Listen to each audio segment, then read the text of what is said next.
نحمده ونستعينه ونستغفره ونعوذ بالله من شرور أنفسنا ومن سيئات أعمالنا. أعوذ بالله من الشيطان الرجيم. بسم الله الرحمن الرحيم. والسماء والطارق وما أدراك ما الطارق النجم الثاقب إن كل نفس لما عليها حافظ فلينظر الإنسان مما خلق من ماء دافق يخرج من بين الصلب والترائب إنه على رجعه لقادر يوم تبلى السرائر فما له من قوة ولا ناصر والسماء ذات الرجع والأرض ذات الصدع إنه لقول فصل وما هو بالهزل إنهم يكيدون كيدا وأكيد كيدا فمهل الكافرين أمهلهم رويدا. صدق الله العظيم. رب اشرح لي صدري ويسر لي أمري واحلل عقدة من لساني يفقهوا قولي. آمین یا رب العالمین.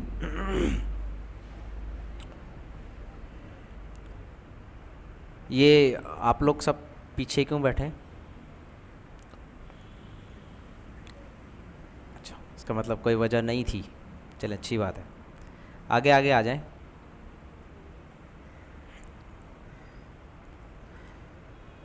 انشاءاللہ آج ہم سورۃ الطارق کا آغاز کر رہے ہیں. پچھلی مرتبہ ہم نے سورۃ البروج پڑھی تھی، اس کے بعد سورۃ الطارق. اور سورۃ الطارق اور سورۃ البروج میں بہت ساری چیزیں سملر ہیں، اور یہ بات بیان ہوتی ہے کہ خاص طور پہ یہ جو آخری پارہ ہے قرآن حکیم کا، اس میں دو دو صورتیں آپس میں گروپ میں ہیں. دو دو صورتوں کے گروپس ہیں جو چلتے ہیں. سورۃ البروج میں اللہ سبحانہ و تعالیٰ نے پہلی آیت کیا تھی؟ وَالسَّمَاءِ ذَاتِ الْبُرُوجِ، قسم ہے آسمان کی برجوں والے. اور برج سے مراد ستارے، یعنی قسم ہے ستارے والے آسمانوں کی. اور سورۃ الطارق کا آغاز کیسے ہوا؟ وَالسَّمَاءِ وَالطَّارِقِ، قسم ہے آسمان کی اور الطارق کی. وما ادراک ما الطارق، اور تمہیں کیا پتا طارق کیا ہے؟ النجم الثاقب، چمکتا ہوا ستارہ. یعنی دونوں صورتوں کا آغاز بالکل ایک جیسا ہے. والسماء ذات البروج اور والسماء والطارق، اور ٹاپک بھی سیم ہے. وہاں بھی ستاروں کا ذکر ہے اور یہاں بھی ستاروں کا ذکر ہے. اس کے علاوہ سورۃ البروج میں بھی سورت چل رہی ہے اور اچانک سے آیت کا ربط ایسے چینج ہوتا ہے جیسے ایک نئی سورت کا آغاز ہوا ہے. ان بطش ربک لشدید انہ هو یبدئ ویعید. اسی طریقے سے سورۃ الطارق میں بھی ہے کہ سورت جو ہے وہ چل رہی ہے، پھر بیچ میں دوبارہ سے قسمیں آ جاتی ہیں کہ والسماء ذات الرجع والارض ذات الصدع. تو ان دونوں صورتوں میں یہ بھی سملیرٹی ہے. پھر تیسری بات وہ کہ جو تو تمام صورتوں میں ایک ٹاپک ہے، وہ ہے آخرت کا ٹاپک، آخرت کا موضوع. سورۃ البروج میں اللہ سبحانہ و تعالیٰ نے ایک واقعے کے ذریعے سے سمجھایا تھا کہ کچھ لوگ ہیں جو ایمان لے آئے اللہ پر، اور کچھ ظالم ہیں جو کافر ہیں، اور وہ انہیں صرف اس لیے قتل کر رہے ہیں کہ یہ اللہ پر ایمان لے آئے. تو دیکھنے والا کہے گا کہ ناکام ہو گئے وہ لوگ جنہیں آگ میں جلا دیا گیا، اور کامیاب ہو گئے وہ ظالم کہ جنہوں نے ان لوگوں کو زندہ آگ میں ڈال دیا. لیکن اللہ سبحانہ و تعالیٰ نے فرمایا کہ اصل میں کامیاب وہ لوگ ہیں جو ایمان لائے اور ایمان کی وجہ سے انہوں نے شہادت قبول کر لی، آگ میں جلنا قبول کر لیا اور ایمان کو نہیں چھوڑا، اور ناکام وہ لوگ ہیں جنہوں نے ظلم کیا۔ اب سورۃ الطارق میں کسی مثال کو دیے بغیر اسی بات کو بیان کیا جا رہا ہے کہ یہ دنیا کی زندگی اصل زندگی نہیں، آخرت کی زندگی اصل زندگی ہے۔ لیکن یہ بات قرآن حکیم میں بیان ہوئی تو قرآن حکیم کو کہیں ہلکا نہ لیا جائے۔ ایک طرف ہمارے سامنے یہ دنیا ہے، ہمیں ایسا لگتا ہے کہ یہ بڑی اہم ہے، اور قرآن حکیم میں لکھا ہوا ہے کہ اس کی کوئی اہمیت نہیں ہے، یہ دنیا کی کوئی اصلیت نہیں ہے۔ تو کچھ لوگ قرآن کو غیر اہم سمجھیں کہ قرآن میں لکھا ہوا ہے کوئی بات نہیں، قرآن بھی ایک کتاب ہے اور بھی بہت ساری کتابیں ہیں، اور قرآن کی اس اہم بات کو اگنور کر دیا جائے تو یہ ایسے ہی ہوگا جیسے ہم یہ کہہ رہے ہیں کہ قرآن کی کوئی امپورٹنس نہیں ہے۔ تو سورۃ الطارق میں اللہ سبحانہ و تعالی نے فرمایا اِنَّهُ لَقَوْلٌ فَصْلٌ وَمَا هُوَ بِالْهَزْلِ، کہ قرآن فیصلہ کن کلام ہے، یہ کوئی مذاق نہیں۔ اس طرح سے تعلق ہے سورۃ البروج اور سورۃ الطارق میں۔ ویسے سورۃ الطارق چھوٹی سورت ہے، اس میں صرف 17 آیتیں ہیں اور آیتیں بھی چھوٹی چھوٹی ہیں۔ پھر یہ جو اس میں لفظ آیا ہے طارق، یہ پورے قرآن حکیم میں صرف اسی صورت میں آیا ہے اور کہیں پر نہیں آیا۔ اعوذ باللہ من الشیطان الرجیم، بسم اللہ الرحمن الرحیم۔ والسماء والطارق، قسم ہے آسمان کی اور طارق کی۔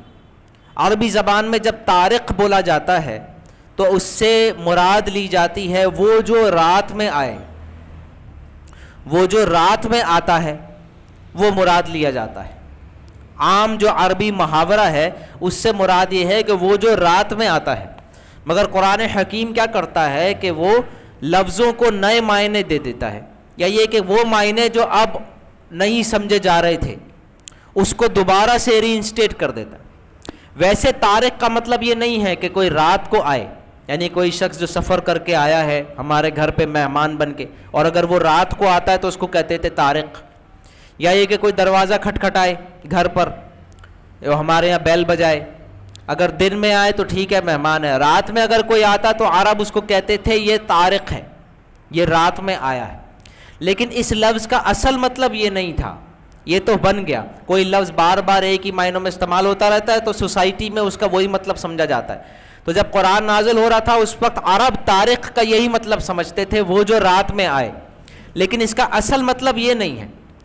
اس کا اصل مطلب پتہ چلے گا دوسرے الفاظ جو اس سے سملر ہیں، مثلا طریق، عربی میں یہ لفظ ہے طریق، طریق کہتے ہیں راستے کو، کوئی راستہ، یعنی وہ ہوتا یہ تھا کہ ریگستان ہے یا جنگل ہے، زیادہ تر یہی ہوتے تھے، اور یہاں سے اگر کچھ لوگ بار بار کراس کریں، بار بار گزریں، تو بار بار گزرنے سے ایک راستہ سا بن جاتا ہے، پگ ڈنڈی کہتے ہیں جسے، جیسے کھیت ہیں، کھیت میں سے بار بار اگر ایک ہی ٹریک پر سے لوگ گزرتے جائیں اور جانور بھی گزرتے جائیں تو وہ ایک ٹریک بن جاتا ہے، اس کو کہتے تھے طریق، راستہ، اور اسی سے پھر یہ بن گیا اس معنوں میں راستہ۔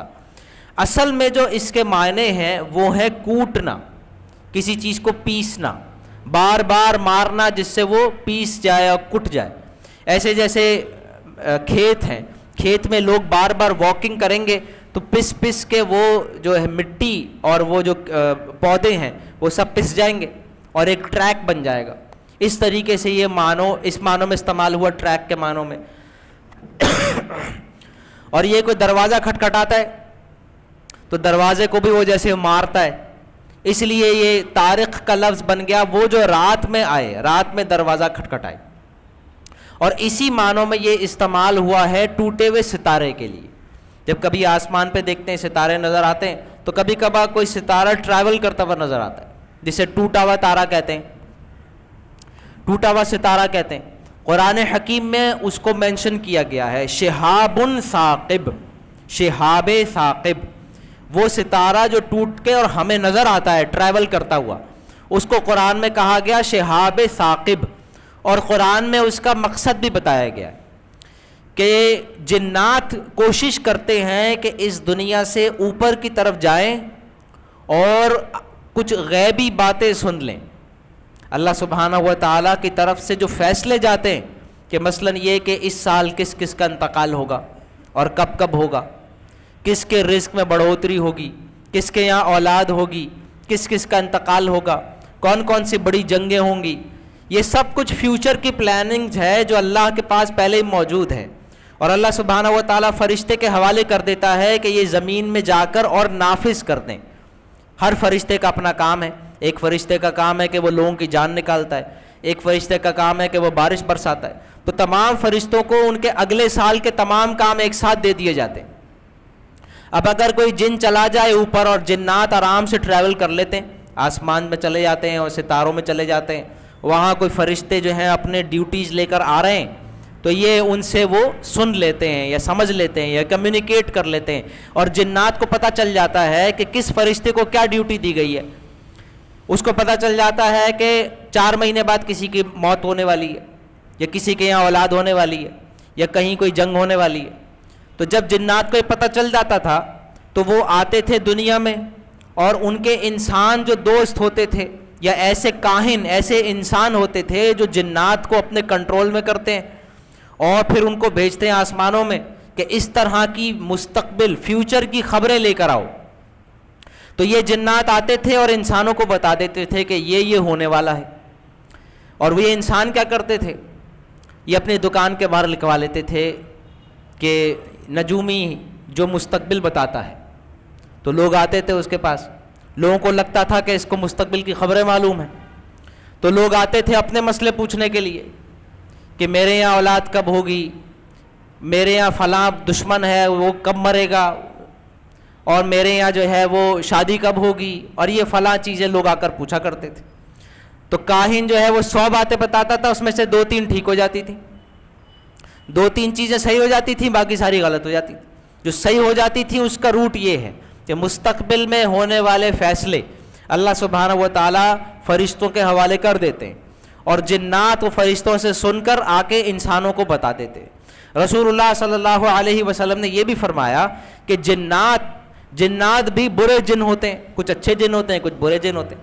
اور اکثر یہ وہ کام وہ والے جنات کرتے ہیں جو برے ہوتے ہیں. جیسے انسانوں میں کچھ اچھے لوگ ہوتے ہیں، کچھ برے لوگ ہوتے ہیں، گنہگار لوگ ہوتے ہیں. تو جو گنہگار جن ہوتے ہیں وہ جھوٹے بھی ہوتے ہیں. تو آپ صلی اللہ علیہ وسلم نے فرمایا جب جنات کو ایسی کوئی بات پتہ چل جاتی ہے تو وہ خود اس کے اندر کچھ جھوٹ ملا دیتا ہے، اور جب وہ انسان کو آ کر بتاتا ہے تو آلریڈی اس کے اندر بہت سارے جھوٹ ملا چکا ہوتا ہے. وہ انسان آگے بتاتا ہے اپنے جھوٹ ملا کر. تو جو بات لوگوں تک پہنچتی ہے اس میں صرف 1% یا 2% باتیں ہوتی ہیں جو ایکچوئل جینوئن ہوتی ہیں، باقی ساری ان کی اپنی بنائی ہوئی باتیں ہوتی ہیں. لیکن وہ 1 اور 2% بھی اگر صحیح ہو جائیں تو لوگوں میں بڑی مشہوریت ہو جاتی ہے کہ بھئی فلاں بابا جو ہیں انہوں نے بہت پہلے بتا دیا تھا کہ یہ ہوگا. تو یہ ساری باتیں کوئی سرپرائزنگ نہیں ہیں. اللہ سبحانہ و تعالیٰ اس دنیا کو چلا رہے ہیں، اور اللہ سبحانہ و تعالیٰ کو مستقبل بھی پتہ ہے، اور فرشتوں کو ڈیوٹیز پہلے دی جا چکی ہیں. یہ ساری باتیں قرآن و حدیث میں ہمیں پہلے ہی بتائی جا چکی ہیں کہ اس میں سرپرائز ہونے کی کوئی بات نہیں ہے. یہ ہوتا ہے، یہ ہو رہا ہے اس دنیا میں.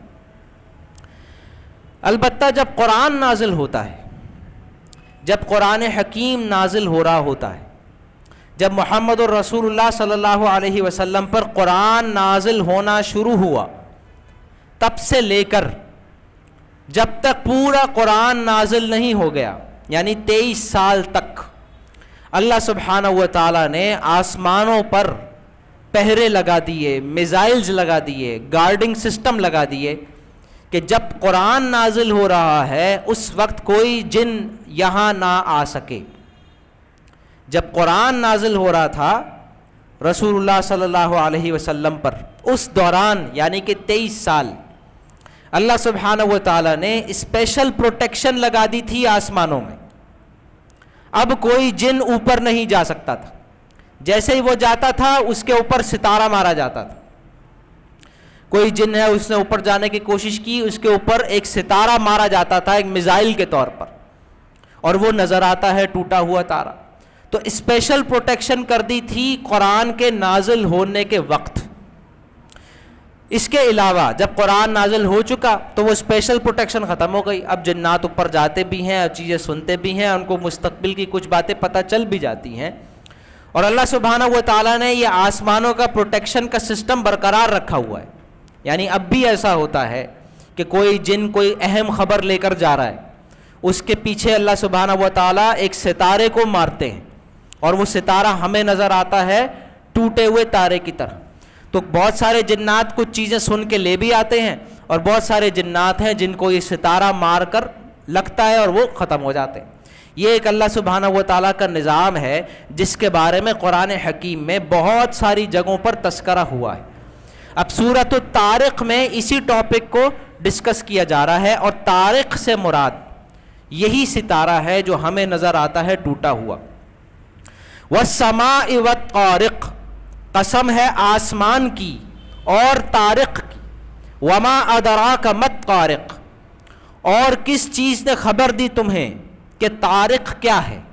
النجم الثاقب, یہ ہے وہ ٹوٹا, یہ ہے وہ تارا جو چمکتا ہوا ہے یا جو ٹوٹا ہوا ہے. دوسری جگہ قرآن میں فرمایا شہاب ثاقب, ٹوٹا ہوا تارا, وہ تارا جو جن کو مارا جاتا ہے. اور یہاں فرمایا طارق کیا ہے, نجم الثاقب, نجم یعنی کہ تارا, اور ثاقب ٹوٹا ہوا یا چمکتا ہوا. تو طارق وہ ستارہ ہے جو جن کو مارا جاتا ہے. اس کی قسم کھائی اللہ سبحانہ و تعالیٰ نے ان 3 آیتوں میں. اور یہ بات ہم نے پہلے بھی سمجھنے کی کوشش کی, جب اللہ سبحانہ و تعالیٰ کسی چیز کی قسم کھاتے ہیں تو اس سے مراد کیا ہے. اس سے مراد یہ ہے کہ ان چیزوں پر غور کرو. جب اللہ سبحانہ و تعالیٰ کسی چیز کی قسم کھاتے ہیں قرآن میں, تو ہمیں بتا رہے ہوتے ہیں کہ یہ چیز بہت اہم ہے, اس پر غور کرو. اور دوسری بات کیا کہ آگے جو بات بیان ہو رہی ہے اس سے دلیل ملتی ہے اس چیز پر.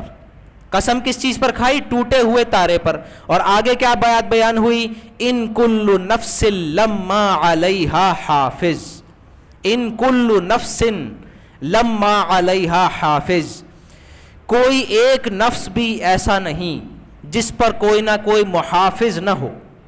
ہر انسان کے اوپر اللہ نے ایک حفاظت کا فرشتہ مقرر کیا ہوا ہے. کوئی ایک بھی زندہ شخص ایسا نہیں ہے, ایک بھی نفس ایسا نہیں جس پر کوئی نہ کوئی محافظ نہ ہو, جس پر کوئی حفاظت کرنے والا موجود نہ ہو. یعنی یہ ٹوٹے ہوئے ستارے کی قسم, ہر انسان کے اوپر ایک محافظ ہے. اب یہ وہ بات ہے قرآن حکیم میں جو ہمارے لیے بیان ہوئی تاکہ ہم اس پوائنٹ پر غور کریں, اس بات پر غور کریں. ایک ہوتا ہے ورلڈ ویو. آج آپ جس دنیا میں آج ہم رہ رہے ہیں یہ سائنٹیفک دور کہلاتا ہے, سائنٹیفک ورلڈ ویو. آج آپ کسی سے پوچھیں گے, اگر وہ زیادہ غور نہ کرے تو یہ ساری چیزیں اس کے لیے ماننا بہت مشکل ہے. جنات ہوتے ہیں, یہی ماننا بڑا مشکل ہے. آج ایک سائنسدان کے لیے یہ ماننا مشکل ہے کہ جنات بھی کوئی چیز ہوتی ہے. یا ایک شخص جو ایسٹرونومی میں بہت آگے گیا ہوا ہو, ناسا میں کام کرتا ہو, اس نے بڑے بڑے ٹیلیسکوپ لگا دیے ہوں اور وہ ستاروں کے اوپر ریسرچ کر رہے ہوں, ان کو آپ یہ بات بتائیں گے کہ یہ جو ٹوٹا ہوا ستارہ ہے یہ جن کو مار رہے ہیں, اللہ کا یہ سسٹم ہے جو جنات کو مارا جا رہا ہے, تو شاید ہنس دے, ہنسی نکل جائے, اور ہو سکتا ہے وہ مسلمان ہی ہو. مسئلہ یہ ہے کہ کبھی اس نے اس پر غور نہیں کیا. جہاں ہم ہوتے ہیں وہیں کے عقائد ہمارے آٹومیٹکلی بنتے جاتے ہیں, آٹومیٹکلی بنتے چلے جاتے ہیں, بنتے چلے جاتے ہیں. جو بندہ بھی سائنس میں جتنا آگے جاتا ہے اس کو کبھی بٹھا کے یہ نہیں سمجھایا جاتا کہ کوئی جنات نہیں ہوتے. کسی کتاب میں نہیں لکھا ہوا کہ جنات نہیں ہوتے, لیکن آہستہ آہستہ یہی عقیدہ بن جائے گا. یہ ایزمشن ہے, سائنس کی ایزمشن یہ ہے کہ ہم ایزیوم یہ کریں گے کہ کوئی جنات نہیں ہے, کوئی خدا نہیں ہے, کوئی فرشتے نہیں ہیں, کوئی انٹرفیرنس نہیں ہے. اس کے بعد ہم ریسرچ کریں گے, جو کچھ ہمیں نظر آ رہا ہے, جو کچھ ہمیں دکھائی دے رہا ہے, جو کچھ سنائی دے رہا ہے, اس کو ریکارڈ کریں گے, اس پر غور کریں گے. اب جنات اور فرشتے اور خدا نہ کبھی دکھائی دیں گے نہ سنائی دیں گے, ہو سکتا ہے کسی انسٹرومنٹ میں بھی کبھی نہیں آئے. یہ تو ایزمشن کی بات ہے. ایک مسلمان کی ایزمشن یہ ہے, ایزمشن کا مطلب ہے عقیدہ یہ ہے کہ اللہ بھی ہے, فرشتے بھی ہیں, جنات بھی ہے, جو کچھ قرآن میں لکھا ہے سب کچھ صحیح ہے. اب آؤ ریسرچ کریں. کچھ ایزمپشنز کے بعد ریسرچ کی جاتی ہے. ایک سائنسدان کی ایزمپشن عقیدہ یہ ہے کہ ان میں سے کوئی چیز بھی نہیں ہے, سب یہی ہے جو ہمیں نظر آ رہا ہے, جو ہمیں دکھائی دے رہا ہے, اور اب وہ ریسرچ کرتے ہیں, پھر وہ تھیوریز بناتے ہیں. تو آٹومیٹکلی آج کی جو سائنس ہے وہ ان تمام چیزوں کو ایکسیپٹ نہیں کرتی, جبکہ اسلام کا, قرآن کا ورلڈ ویو کیا ہے کہ اللہ نے بنایا ہے یہ سب کچھ, اس میں کچھ چیزیں ہیں جو اللہ نے ہمارے لیے دیکھنے کے لیے آگے کر دیں, اور کچھ چیزیں اللہ نے چھپا لی, وہ غیب ہیں. جیسے فرشتے غیب میں ہیں, اللہ نے قرآن میں بالکل شروع میں بتا دیا کہ غیب پر ایمان لانا پڑے گا. الذین یؤمنون بالغیب, قرآن کس کو ہدایت دے گا, کون قرآن سے فائدہ اٹھا سکتا ہے, شروع میں بتایا الف لام میم ذالک الکتاب لا ریب فیہ ھدی للمتقین الذین یؤمنون بالغیب ویقیمون الصلاۃ ومما رزقناہم ینفقون, کہ یہ وہ کتاب ہے جس میں کوئی شک نہیں, یہ ہدایت ہے متقین کے لیے, وہ جو غیب پر ایمان لاتے ہیں. یعنی وہ اس چیز کو مان چکے ہیں کہ کچھ چیزیں ہیں جسے ہم نہیں دیکھ سکتے. یہاں سے تو شروع ہوا ہے. اور سائنس میں ایزمپشن یہ ہے کہ ہم اس چیز کو نہیں مانیں گے جس کو ہم نہیں دیکھ سکتے یا ایکسپیریمنٹ نہیں کر سکتے, کم از کم اسے امپورٹنس نہیں دیں گے. اب یہاں بتایا جا رہا ہے کہ قسم ہے ٹوٹے ہوئے تارے کی, ہر انسان کے ساتھ ایک محافظ ہے. کہاں ہے؟ اب آپ مائکروسکوپ لگائیں, ٹیلیسکوپ لگائیں, کہیں نظر نہیں آئے گا, کوئی محافظ نظر نہیں آئے گا. محافظ سے کیا مطلب ہے؟ اب ہمارا عقیدہ کیا ہے؟ رسول اللہ صلی اللہ علیہ وسلم نے فرمایا جس شخص کی موت لکھی ہے اسی وقت موت آئے گی, جہاں لکھی ہے وہیں آئے گی. جب تک وہ وقت نہیں آ جاتا جو اس کی موت کا وقت ہے, فرشتے اس کی حفاظت کریں گے. اسی طریقے سے رزق لکھ دیا جاتا ہے, جب بچہ پیدا ہوتا ہے اسی وقت اس کا رزق لکھا ہوا ہوتا ہے. اب وہ مرے گا نہیں حتی تستکمل رزقہا, لن تموت النفس حتی تستکمل رزقہا, کوئی شخص نہیں مرے گا جب تک اپنا رزق جو لکھا ہوا تھا مکمل حاصل نہ کر لے. اور ایک فرشتے کی ذمہ داری ہوتی ہے, وہ پیچھے لگا رہتا ہے, اس کا رزق اس تک پہنچاتا ہے. یہ ہے عقیدے کی بات, اور یہ یہاں پر بیان کیا جا رہا ہے. قرآن پر ایمان لانے کی دعوت دی جا رہی ہے, تو ساتھ میں یہ سب کچھ ماننا ہے, یہ سب کچھ اس کے ساتھ ایزمپشن ہے کیا گیا ہے. فَلْيَنْظُرِ الْإِنسَانُ مِمَّا خُلِقَ, انسان غور کرے کس چیز سے پیدا کیا گیا. خُلِقَ مِن مَاءٍ دَافِقٍ, وہ پیدا کیا گیا اچھلنے والے پانی سے. يَخْرُجُ مِن بَيْنِ الصُّلْبِ وَالتَّرَائِبِ, جو نکلتا ہے پیٹھ اور سینے کی ہڈیوں کے درمیان سے. إِنَّهُ عَلَى رَجْعِهِ لَقَادِرٌ, اور اللہ اس پر قادر ہے کہ اسے دوبارہ زندہ کر دے. یہ انسان جو اللہ نے اس طرح سے پیدا کیا کہ وہ ماں کے پیٹ سے نکلتا ہے, پیدا ہوتا ہے, وہ اللہ اس کو قبر سے بھی نکال سکتا ہے. اللہ تعالیٰ اس پر قادر ہے. انہ علی رجعہ لقادر, کہ اسے دوبارہ لوٹا دے. یوم تبلی السرائر, جس دن تمام سرائر, تمام راز ظاہر کر دیے جائیں گے. یوم تبلی السرائر یعنی وہ قیامت کا دن جب تمام انسان قبروں سے نکالے جائیں گے, اس دن تمام راز کھول دیے جائیں گے. تمام راز, وہ راز جو اس دنیا میں ہم کر رہے ہیں, ہماری نیتیں کیا ہیں. دنیا میں ہمیں ظاہری طور پر کوئی شخص نیک نظر آتا ہے, اس دن پتہ چلے گا کہ یہ نیک نہیں ہے, اس کی نیتیں خراب تھیں. کوئی شخص ہے جسے ہم بہت ہلکا سمجھتے ہیں, حقیر سمجھتے ہیں, گنہگار سمجھتے ہیں, قیامت میں پہنچیں گے تو پتہ چلے گا یہ تو بہت نیک شخص ہے, کیونکہ ایسے حالات میں تھا کہ جتنی نیکی اس نے کر لی وہ بھی بڑی بات تھی, یا اس کی نیت, اس کا اخلاص اتنا تھا. تو یوم تبلی السرائر, اس دن سارے سرائر, سارے راز کھول دیے جائیں گے. فما لہ من قوت ولا ناصر, پھر نہ ہوگی اس دن اس کے پاس کوئی قوت اور نہ کوئی مدد کرنے والا. والسماء ذات الرجع, تو قسم ہے آسمان کی جو بار بار بارش برساتا ہے. والارض ذات الصدع, اور قسم ہے زمین کی جو پھٹتی ہے, پھٹنے والی زمین کی. انہ لقول فصل, کہ یہ قرآن فیصلہ کن کلام ہے. وما هو بالہزل, یہ کوئی ہنسی مذاق نہیں. یہاں پر فرمایا قسم ہے آسمان کی جو بار بار برستا ہے, قسم ہے زمین کی جو پھٹتی ہے, یہ قرآن فیصلہ کن کلام ہے, یہ کوئی مذاق نہیں. جیسے آسمان سے جب پانی برستا ہے تو پھر فیصلہ ہو جاتا ہے. کوئی زمین ہوتی ہے کہ جو ہری بھری ہو جاتی ہے, کوئی زمین ہوتی ہے کہ جو ویسی رہتی ہے, کسی زمین سے اچھے پودے نکلتے ہیں اور کسی زمین سے کانٹے دار جاڑیاں نکلتی ہیں. تو فیصلہ ہو جاتا ہے آسمان کے پانی برسانے سے. اسی طریقے سے یہ قرآن نازل ہو رہا ہے اللہ کی طرف سے, اس سے بھی فیصلے ہونے ہیں. اللہ سبحانہ و تعالیٰ قرآن کے ذریعے فیصلے کرے گا, نیک الگ ہو جائیں گے, گنہگار الگ ہو جائیں گے. اللہ سبحانہ و تعالیٰ نے انسانوں کو اس دنیا میں اس لیے بھیجا ہے تاکہ ان کا امتحان لیا جائے, نیک الگ کر دیے جائیں, گنہگار الگ کر دیے جائیں, اور اس میں قرآن یہ کام کرے گا. رسول اللہ صلی اللہ علیہ وسلم نے فرمایا کہ ان اللہ یرفع بہذا الکتاب اقواما ویضع بہ آخرین, کہ اللہ سبحانہ و تعالیٰ اس کتاب, اس قرآن کے ذریعے سے قوموں کو عروج دے گا, قوموں کو اٹھائے گا, ترقی دے گا, اور اسی قرآن کو چھوڑ دینے کی وجہ سے قوموں کو گرا دے گا.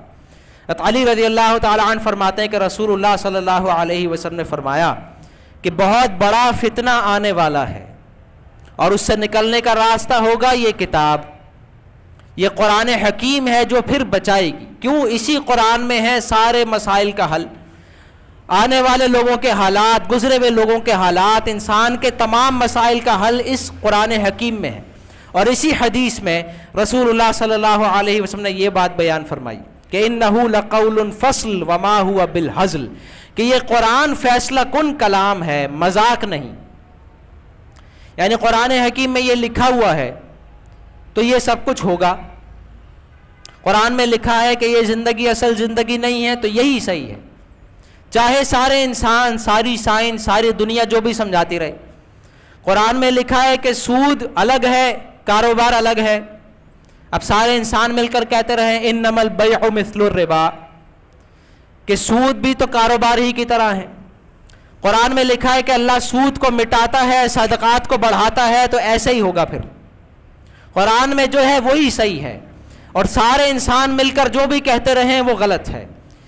اللہ سبحانہ و تعالی ہمیں اس پر ایمان نصیب فرمائے.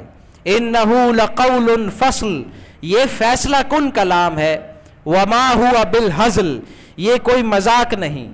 انہم یکیدون کیدا, بے شک یہ کافر چالیں چل رہے ہیں. وَأَكِيدُ كَيْدًا, اور میں بھی اپنی تدبیر کر رہا ہوں. فَمَهِّلِ الْكَافِرِينَ أَمْهِلْهُمْ رُوَيْدًا, تو اے نبی صلی اللہ علیہ وسلم آپ مہلت دیں کافروں کو, تھوڑی سی مہلت دینا. یعنی قرآن حکیم کا ایک ورلڈ ویو ہے, جیسے آج ہم نے ایک ورلڈ ویو ڈسکس کیا, کچھ اس کا اشارہ ملا ہے. سورۃ الکہف میں موسیٰ علیہ السلام اور خضر علیہ السلام کے واقعے میں بھی ایک ورلڈ ویو سامنے آتا ہے جو آج کے تمام انسانیت کے ورلڈ ویو کے خلاف ہے. آج کی تمام انٹلیکچوئل ایلیٹ جو کچھ دنیا کو سمجھا رہی ہے, سکھا رہی ہے, وہ سب کچھ غلط, اور قرآن جو بتاتا ہے بالکل ڈیفرنٹ ہے. قرآن کہتا ہے اللہ نے رزق لکھا ہوا ہے. ساری دنیا کے سارے انسان مل کے بس ایک ہی کام کرنے کی کوشش کر رہے, اور وہ ہے رزق کمانا, اس دنیا میں پھلنا پھولنا. سارے انسان مل کے یہ کرنے کی کوشش کر رہے ہیں, اور اللہ سبحانہ و تعالیٰ نے فرمایا وہ تو پہلے ہی لکھا ہوا ہے. اس دنیا میں کیا کیا ہونا ہے سالہ سال کا پہلے لکھا ہوا ہے. تمہارا اصل کام یہ تھا کہ عبادت کرو, اللہ کو راضی کرو, گناہوں سے بچو, نیکیوں کی زندگی گزار کے دکھا دو. یہ تھا تمہارا امتحان. تمہیں اس لیے نہیں پیدا کیا تھا کہ تم اس دنیا میں پھلو پھولو. لیکن ساری دنیا کی جہد یہ ہے اور قرآن کی جہد کچھ اور ہے. تو صحیح جہد کس کی ہے؟ قرآن کی, کیوں یہی ہے فیصلہ کن کلام. اللہ سبحانہ و تعالی ہمیں سمجھ اور عمل کی توفیق نصیب فرمائے. بارک اللہ لی ولکم ولسائر المسلمین والمسلمات.